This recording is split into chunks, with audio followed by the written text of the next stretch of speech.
Chocolate female plugs, Kanye shrug, hitting numbers that matter. Thank you for tuning to the Black Fathers Initiative of Cleveland YouTube. Really appreciate the love. Make sure you click the link in the bio, like, subscribe. You know what to do.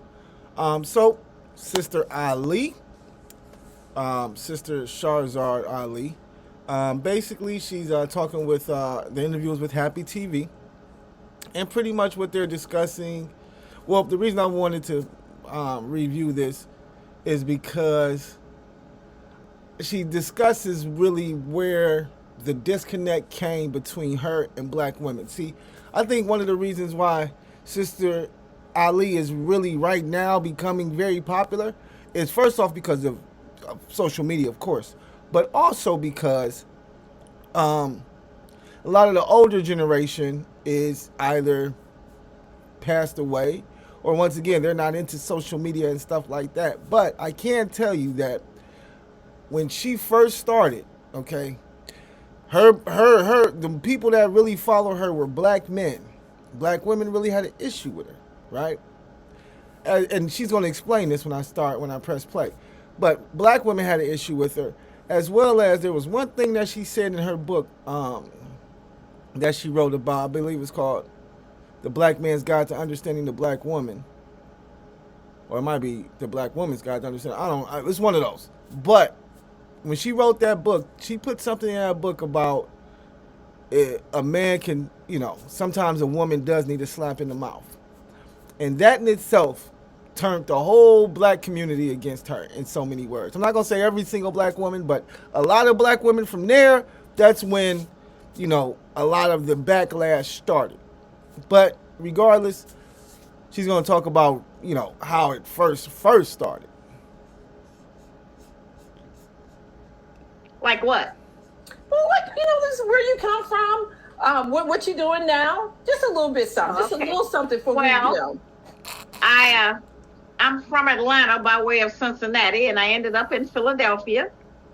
And I wrote my first book, How Not to Eat Pork, or Life Without the Pig, in 1985. And I went out to take it around, and I would take the microscope and I would show people how the worm looked in the pork meat and that you couldn't kill it with cooking it, because they always told us as long as you cooked it well done, it would kill the parasite. And I was showing people how it looked in the brain and in the knees and how it caused so many problems that we have. And it certainly, eating pork has caused a behavior problem, because many of us are running around acting like wild pigs, wild boars. And so I recognize that. But the one thing I noticed in my audiences, and I was going around the country then, I was new to it, things, and that was that a lot of the men understood what I was saying. They accepted that truth, and they were talking about they wasn't going to eat it and change their diet and stuff. But it was the sisters who were saying, I'm not changing what I cook. You're going to eat what I cook anyway. And hey, my grandmama been eating it for 100 years, all this kind of nonsense. And so as I listened to that, I began to think, well, now we are withholding the proper food from our black men, and food is what sustains life. Then what else are we withholding that affects his ability to survive from us? And that's how I started doing the research on the Black Man's Guide to Understanding the Black Woman. And as they say, the rest is history. Then I wrote the Black Woman's Guide to Understanding the Black Man. And I wrote Are You Still a Slave?, which is a test book where you take two tests and you determine how much of a slave are you still acting like, even without a slave master. Because most of us think we have overcome that, but our behavior says something else. And then I wrote Things Your Parents Should Know. I wrote Urban Survival, which is a book on how to live in your home, or how to make it on the streets or without electricity, or how to deal with your food and your waste and things like that. And then I did Things Your Parents Should Have Told You, which is an excellent book if you have a child or even for yourself, that tells you things that many adults have withheld from their children. And so many of our children have gotten killed in the streets by white police and other white people who hate them because we didn't tell our children the truth. And so they're just defenseless out there because they don't know who the enemy is, because we didn't tell them, because we didn't want to keep them from getting a job. And we thought that, having certain ideas would prevent them from that. And we thought it was too heavy for them and too, much information. But that has cost us. And so this book tells them a lot of basic information they need to know about surviving in America. Wow. Okay. So, I'm just gonna take you back just a little bit before we go there. So, when you were younger, were you always like a writer, or did you just think, oh, okay, I love writing, I'm just gonna do this, or did you just write out of necessity? No, I knew that I was going to do something with books. Now, the way I knew that is that even when I was a little girl, I was just mesmerized by books. I would go in the library and just walk down the aisles, rubbing my hands, touching all the books.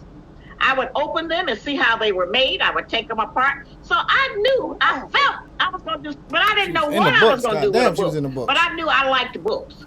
I liked how they were, and I saw the books differently. My books are not just run-of-the-mill page after page of writing, because I saw the book, and I see a book as a canvas.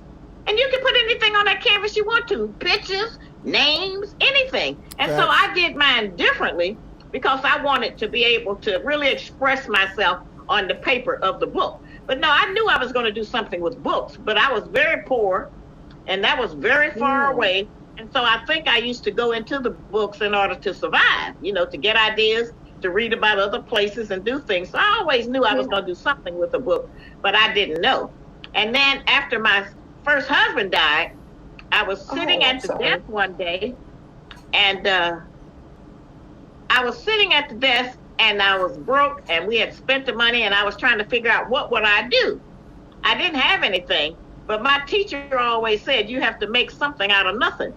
And I looked at my desk, and I didn't have anything but a ream of paper and an old Olivet typewriter. Oh, and that's what I used. Yeah, I didn't even do it on a computer. We didn't have no computer there, Wow. No. I'm laughing because I actually know what that is. Yes. Right. Wow. I definitely know what a typewriter is for sure. We have one in the crib too. So, that was kind of it. And then I started, of course, traveling. My children had got big enough for me to be able to do that. And I could leave them with some other sisters. And I would travel and go out and try to teach. And that's what I felt I should do. Now, let me say this. God didn't call me. I didn't get no revelation from God. Okay? I called me. And I decided this is what I wanted to do. God don't need no help.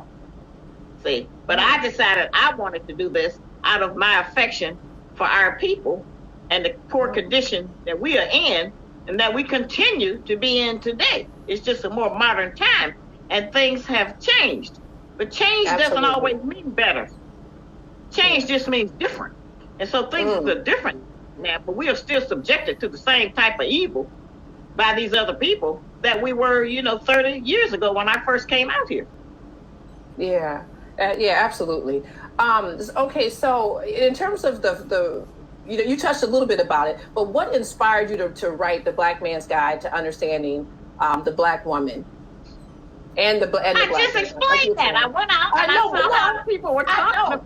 I know, but you gotta you gotta give us some more, okay? I know you. Look, she like, look, I just said that. Did you was not listening? I literally just told you what it is. We'll get to part 2 right quick because she did a lot of talking, but she really didn't get to anything. So I'll throw part 2 on. Let's see if we can. You don't have to name your child Wanda.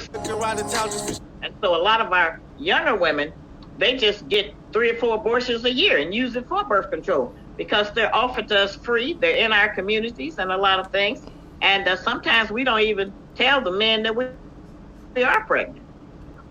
And she's talking about them overturning Roe versus Wade and speaking on how abortions in the black community have been like a birth control, unfortunately, because, once a woman to get pregnant, so many abortion clinics in the black community that, it's very easy for them to access it as long as they had a couple dollars to pay. But yeah, let's get back to it. Or sometimes we'll go around to 3 or 4 men and tell them we pregnant and need an abortion and collect $500 or $600 from each one of them. So we've done a lot of things about that. The structure of family has been so destroyed for us. It is really very sad. See, for many years, in fact, even right after slavery, during slavery, after slavery especially, we had more black families, more black men marrying black women, women with the men, than we have now. Because we have changed our opinion of each other, and so many things have happened to tear down our moral compass. And so one of the other things that has happened is that the enemy couldn't come up with anything that would break up our families in a certain way. Okay? But when they came up with crack separated the mother from the cub. We had never had anything that separated the mother from her baby. Crack did that. And so when that broke up, then, now we're dealing with the grandchildren and great-grandchildren and great-great-grandchildren of the crack addicts, and they're traumatized. There are studies that say that when people are traumatized, it takes 17 generations to come up out of that trauma. Damn, 17 generations? That might be us. It may take us, as long as we were in slavery, it may take us that long to come up out of it. We haven't been free. It's been under 100 years. We don't have a big history to talk about having no freedom just because we got some football stars and basketball and Oprah and a few of those people. That doesn't mean that we're free, because a few of us have figured out how to make some money. Yeah. And so our families have been so torn apart, and we have been made to hate each other. And the other reasons is that every problem that the white woman has had with the white man, they have pushed those issues on us, or we have adopted those issues and decided that that was our problem too. When I keep saying we don't have nothing to do with the white woman and what she got going with her man. We trying to deal with our own. And as a result of our frustration and our anger, many of our men have left us to go to women of other nationalities because they feel like they can get along with them better. It's not because they're better women, but they haven't suffered the same kind of traumas that we have from childhood growing up, what we saw, what we did, and all of the things we had to go through. And so their mood is better. They ain't mad all the time like us. We be uptight. We have unrealistic expectations, and the unrealistic expectations has been our downfall. We have made up ideas about what a relationship and a husband or a man is supposed to be like. We don't mind having a man as long as he don't act like a man. We could be with him, but if we start coming up in that trying to give some instructions or say how he wants things or what we supposed to do, we go get everybody then. No, you trying to tell me what to do. Somebody need to tell us what to do. It's obvious we don't know what to do. Yeah. That's a perfect segue to my next question. Can you break down what everybody's role is? The man, the woman, and the child. Like, what is? Well, I can't completely do that, but I can mention some of what the tactics that have been used to maintain a civilized society where the people have somewhat of freedom, justice, and equality, even inside the family. We keep talking, everywhere I go, people say that final thing, we just need to come together. We just need to get in unity. Well, most of us can't get in unity with the people we live with the people we've been with all our life. We can't get in unity with them. So that can't be the total goal. We're going to have forced unity. See, not getting along is a luxury. Being able to disagree, break up, make up, and all of that, that's a luxury. But there will come a time, based on things that we all need to survive, and where we're going to need a man, where we're going to get past a whole lot of what we got going now. It's just going to fade away. Like Trump said, it's going to poof. It'll disappear. It's not going to be there. But for right now, the man's role would be to protect and provide. Now, when we say provide, that don't mean buy you every kind of weave you want that costs $800 or $900. It don't mean buy you every kind of Gucci and Fendi and Louis Vuitton. That ain't what provide means. He's going to provide direction and guidance, love, affection, discipline for our children, and help with all of those kind of things. I'm going to rewind that for the young ladies who may be watching this and may have missed it and been like, what did she say? Men, we are providers. That's what we do. We provide. But a lot of times I feel like women focus on the materialistic things other than the real things that men really provide. And she broke them down. Let's hear them again. You want that cost $800 or $900. It don't mean buy you every kind of Gucci and Fendi and Louis Vuitton. That ain't what provide means. He's going to provide direction and guidance, love, affection, discipline for our children, and help with all of those kind of things. Yeah, provide ideas. that's what a real See, man one of our does. problems as black women is that we ain't got nothing to do. Other than work for white people, we don't have too much to do. Go to the church. And many of us treat the people at the church and the minister like we should be treating our man at home. So, we have it all mixed up. So those are some of the things that the man needs to do. He needs to not let women let us get away with things, because the moment we get away with sneaking a line, we really open it up and do that a lot more because we think we've got him tricked. And that's one of the reasons that so many black women were angry with me for putting out the Black Man's Guide to Understand the Black Woman, because our men needed a heads up. And even with that, it's hard for them. But they just have certain information they don't have about us that keeps them confused and makes them reject us and go to someplace else. He's outside looking for peace of mind. Yeah, because we're not that familiar with peace. We're just familiar with getting dressed up and putting on eyelashes and, maybe even going to school. More of us are graduating from college.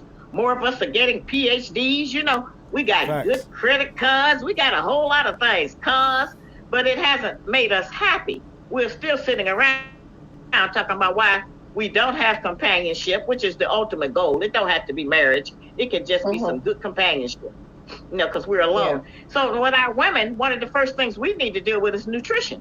Women historically have been assigned that duty and have accepted that role because food, as I say, is what sustains life. And eating the proper food, we can decide how long our men and our women live, and our children. That's just what we feed them. And so eating out every day, while it's convenient, because we're giving our all of our energy to the white people on the job. So when we come home, we're tired. So it's easier to pick up McDonald's or some other kind of junk and bring it home and feed it to our children, until our children get so accustomed to eating it that they don't even want good food. They don't want vegetables. I've had so many people over the years ask me, how do you get your children to eat vegetables? And I tell them, because they don't work, they don't buy no food, they don't fix no food, and they don't do any of that. I'm the one. Man, they daddy put the food on the table. And you teach them to eat that, but you have to keep them away from the sugar and so many things. It's a job.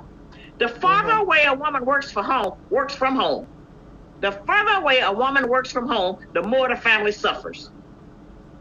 That's the truth of how that goes. And so we, as women, our role needs to be satisfied with less. Stop trying to keep up with everybody else who don't own nothing, but try to buy everything that the enemy and the Asians make. We need to pull back some from that. We think that our men only like us for how we dress, or our eyelashes, or our fake breasts, or buttocks, and all of that. That's not what they're looking for in us. And so we keep them so sexually stimulated, overstimulated, that they don't have time to consider anything else about us, because we think that's the only way to get a man, and that's the only value that we have. We have other great values. We are the queen of the universe, the mother of civilization. And so we have other things to teach. This COVID virus has done something that I've been talking about for years. We're going to be forced to educate our own children. Because it's crazy anyway. No, I've never heard of any people historically that turn their children over to the enemy to educate them. These people lie. They have lied on our history and accomplishments.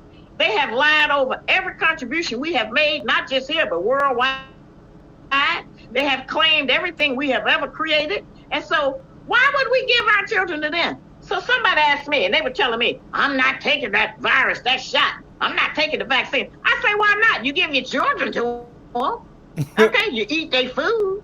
We do everything else that destroys us. So now all of a sudden we ain't taking the vaccine. Now, I'm not taking it either. But then I haven't been on that other path. And so it's a very hard time for us. But our women need to lower their dress, stop going out naked, trying to get attention from strange men. Our women need to control their sexual drive, because we'll do anything, go crazy when we have that on us, And what a lonely woman won't do. It's just anything. So we need to pull that back some and come down from so much throwing sex on our men, so that they can have time to consider something else. They don't have the kind of discipline that'll keep them from going for that. So we need to be in the mother, the first one that touch all of the people on the earth. That's what a mother does. We need to set a different example. We need to start dressing our children more modest. You can't wait till your daughter get 14 to tell her to stop wearing halter tops and booty shorts. You can't do that. You got to start her when she's a tiny little child about being modest, and how to dress. And so people say all the time to me, Yeah, you talking all that old school. Now I'm talking about what worked. Because what y'all got going is not working. Facts. Yeah, facts. And I won't even say it's and it's definitely not old school. It's definitely just common sense in all actuality. I could speak on this somewhat when it came to raising my daughter. I definitely my mother, was pretty much a very, very pillar in my daughter's life and raising her and teaching her how to be a somewhat of a traditional woman. Like my daughter, as she was growing up and, getting, into those teenage years, and she started seeing her friends wearing the more provocative clothes, the halter top showing off body and stuff like that. My mother, told her and showed her that you ain't got to do all that. If you want a good man, you don't got to do all that. You're a good woman, you're a good girl, you go to school, you take care of your grades, you do the right thing, you'll get the right man. And when you get the right man, these are the type of things that you do. And then that's where I come in, because I'm going to be, I am her, I'm her first love in so many words. So when she has questions about, men and about different things going on with men, she comes to me and she'll say, well, Dad, this guy this and this guy that, what do you think? Or how you feel about that? Or what's that all about? You know what I mean? And I love that because I know that me and my daughter can have an open, honest relationship and conversation and communication about maybe some of the things that may be going on in her life, where she doesn't have to, bottle it up or, keep it a secret and all that. Nah, she can come to her granddad, her mama, me, her grandmother. Well, her grandmother, rest in peace, she passed away, but that was somebody that I know she went to on a consistent basis about everything. So now, pretty much the same way. But what I can say is that now that she's older, she's 19, and she's kind of on her own in college and stuff like that, the way that we raised her is still going with her. There's been no rebellion or like, oh no, I want to wear this and what. No, because she's seen that I can do it the right way and still have all the things that I want. You know what I mean? She can still work a job and get whatever she, desires materialistic wise.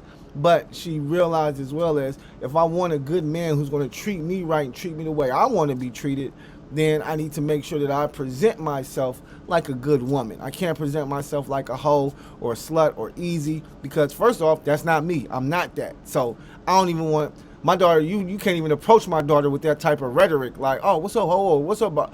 She ain't going for it because she's not that type of girl. So, she's definitely on point with that, and we do need a lot more of that in our black communities for our young ladies. And we all know a lot of it boils down to, unfortunately, not having a black man in the household. So let's finish on up. You know what? I'm looking at, I'm trying to I can't even keep up with all the comments that people are saying. They're like amen in you as you're talking. I don't know if you're able to see that, Miss Ali. Nope, I can't see it. Amen. Okay, well, you can watch it when you do the rerun. You'll be able to watch it. Okay. So, all right. So okay. I'm gonna come back to that. So you talked a little bit about the diet. Well, and then you added some more onto the diet in terms of what we have to do in order to just take care of our families.